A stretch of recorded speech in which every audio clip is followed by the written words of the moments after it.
अलीनगर की जो वर्तमान परिस्थिति है, यहाँ से विधायक 2020 में जो चुनाव हुआ था वीआईपी पार्टी से एनडीए गठबंधन से लड़े और बाद में आकर वो भाजपा में शामिल हुए, मगर अलीनगर और ये क्षेत्र और जनता से लोगों का ऐसा मानना है कि वो काफ़ी दूरी बनाए रहते हैं। इस बार फिर से वो सक्रिय हो गए, चुनाव नज़दीक आते हैं, हालांकि एक केस का भी मामला आया है, तो इसको आप किस प्रकार से देखते हैं इस बार क्या उनके प्रति, क्योंकि आपके प्रतिद्वंदी तो वही रहे? देखिए, प्रतिद्वंदी तो सबसे पहले पार्टी में थे, भारतीय जनता पार्टी में मेरे प्रतिद्वंदी थे। मेरा कहना था जो उनको भी टिकट मिले, क्योटी से मिले, हमको अलीनगर से मिले, घर हमारा है जी। तो वहाँ उनकी जीत हो गई। उनको नहीं भाजपा से, तो गठबंधन में बीजेपी थी, उसी से टिकट मिल गया तो ठीक है भैया, कोई बात नहीं। उस समय में हमको कष्ट एक बात का बहुत अधिक था, हम पार्टी भी नहीं उस समय में छोड़ते, लेकिन कष्ट एक बात का था कि ये कह करके हमको वापस किया गया कि आप ब्राह्मण हैं इसीलिए टिकट नहीं देंगे। ये बहुत हमको कष्ट हुआ था, इस बात से हम बहुत व्यथित हुए थे। कौन आदमी किस माँ के गर्भ से पैदा लेगा ये किसी को पता नहीं है। तो हम आ गए, आने के बाद घर में थे, हम तो कभी कल्पना नहीं करते थे कि राष्ट्रीय जनता दल या तेजस्वी जी हमको बुला के टिकट देंगे, ऐसा हमने कभी कल्पना नहीं किया था।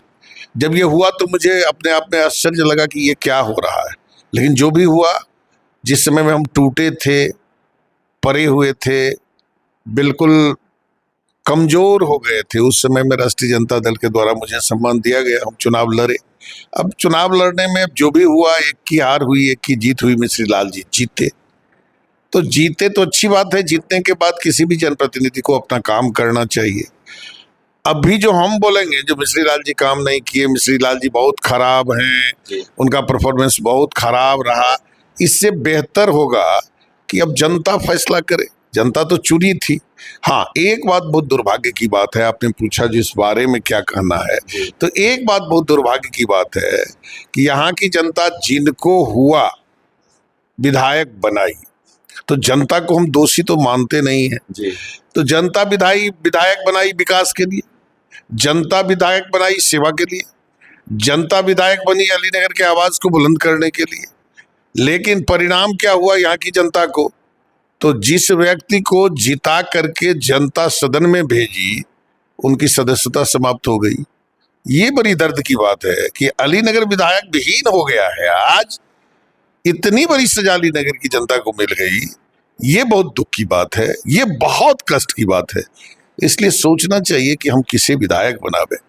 इस तरह की घटना हो और विधायक रहते हुए विधायक विहीन हो जाए क्षेत्र, विधायक रहते हुए विधायक विहीन हो जाए जनता, इससे बड़ी दुर्भाग्य की बात क्या हो सकती है। इसलिए ये बहुत दुर्भाग्य की बात है।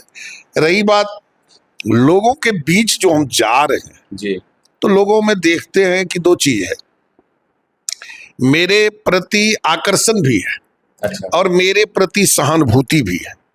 सहानुभूति इस बात को लेकर के है कि हमने एक सही आदमी को हरा दिया। विनोद जी सब तरह से विधायक बनने योग्य थे, अलीनगर के लिए विनोद जी को ही विधायक बनना चाहिए था, हम लोगों ने नहीं बनने दिया। इस चीज का अफसोस सब जता रहे हैं। और इस क्षेत्र में तो काफी लंबे समय से लोग आरजेडी के ही विधायक बनाते आ रहे हैं। देखिए, हम ये नहीं कहेंगे जो आरजेडी या बीजेपी या जेडीयू किसी भी दल के विधायक हो सकते हैं। ये जरूरी नहीं है कि कोई क्षेत्र किसी दल के लिए सदा के लिए रजिस्टर्ड हो जाता है, ये कोई जरूरी नहीं है। लेकिन सवाल ये है कि हमारा हम शिक्षा दीक्षा प्राप्त करके अलीनगर आज बना, मतलब मोटा मोटी 2009 ईस्वी में पार्लियामेंट्री चुनाव और 10 ईस्वी में असेंबली चुनाव पहली बार हुआ, 8 के परिसीमन में ये बना था। तो घनश्यामपुर प्रखंड, पहले घनश्यामपुर विधानसभा था, अब फिर घनश्यामपुर प्रखंड चला गया अलीनगर में। तो हम तो पढ़ाई लिखाई के बाद यहीं आए, यहीं संघर्ष किए, वार्ड मेंबर की राजनीति हो, पंचायत समिति का चुनाव हो, जिला परिषद का चुनाव हो, प्रखंड प्रमुख की बात हो, सब जगह रह करके सेवा कर चुके हैं। दूसरी बात की शिक्षा के क्षेत्र में अनवरत जो मेरी 35 वर्षों की सेवा है उसको भी लोग जानते हैं। और बेरोजगारी और गरीबी की स्थिति में हमने जो संघर्ष किया है, जिस तरह से मेरा जीवन, पूरा जीवन सादगी से भरा, समर्पण से भरा और बेदाग रहा है, ये तो लोगों के सामने में है। तो लोगों के हृदय में ये बात आ जाता है कि इस क्षेत्र का बच्चा, हमारे समाज का बच्चा संपूर्ण जीवन समाज के लिए, संपूर्ण जीवन क्षेत्र के लिए, संपूर्ण जीवन शिक्षा के लिए समर्पित कर दिया और सब तरह से योग्य था, लेकिन हम लोग विधायक नहीं बनने दिए। ये बात चर्चा में आता है जब जहां जाते हैं। दूसरी बात, सहानुभूति की बात मैंने कहा, तो मेरा उम्र भी तो अब अंतिम चरण में ही मान सकते हैं। अगर कोई व्यक्ति 60-62 वर्ष का हो जाता है तो 62-63 साल के बाद में तो उसके लिए अंतिम चरण ही माना जाता है। मगर राजनीति में तो उम्र की कोई सीमा नहीं होती। अगर आप जीत जाते हैं तो उम्र की कोई सीमा नहीं होती है, लेकिन अगर आप नहीं बनते हैं तो ये मान लीजिए जो 65 वर्ष जाते जाते कैरियर खत्म हो जाता है, उसके बाद नहीं रहता है। अगर 65 वर्ष में भी कोई जीत जाए तो वो 85 वर्ष तक रह सकता है, लेकिन 65 वर्ष के बाद हारे हुए आदमी को, लगातार हारे हुए आदमी को 70 प्लस जब होता है तो टिकट कोई नहीं देना चाहता है। तो उस दृष्टिकोण से अगर आप देखिए तो हम करीब करीब अब हमारा अंतिम चैप्टर चल रहा है, समझे ना।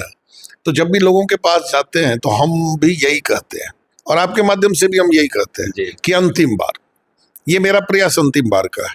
इस बार अगर हम सफल नहीं हुए तो फिर इसके बाद हम प्रयास नहीं करेंगे।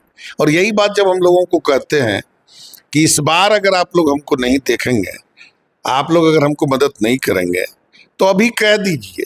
हम तो पूछते हैं कि आप लोग कहेंगे तो हम टिकट मांगने के लिए जाएंगे, नहीं कहेंगे तो नहीं जाएंगे। तो सभी लोग कहते हैं कि नहीं, इस बार जाइए जाइए जाइए।